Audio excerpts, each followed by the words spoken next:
तो दोस्तों चलिए आज किरण श्री ग्रैंड का थोड़ा सा टूर कराती हूँ। आप लोग अगर किरण श्री ग्रैंड में नहीं आए हो तो एक बार प्लीज विजिट कीजिएगा। और देख सकते हैं ये लॉबी का एरिया है, बहुत ही ज़्यादा मस्तली डेकोरेशन किया है। और आप लोग को पता ही है आज कितना ज़्यादा स्पेशल डे है। और मैं चलिए थोड़ा सा रेस्टोरेंट दिखाती हूँ।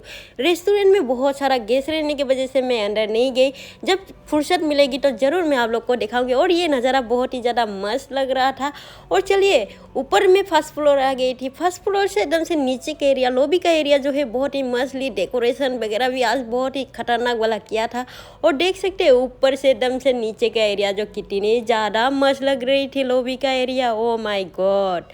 और एक बात बता दूँ, ये एरिया जो है जब आप लोग रूम ले लेंगे यहाँ पे इतना ज़्यादा मस्त लगेगा ना, क्या ही बोलूँ। और एक बात बता दूँ आप लोगों को, ये स्विमिंग पूल का एरिया जब आप लोग रूम लेंगे इतना फ्रीली मस्तली नहा सकते हैं आके।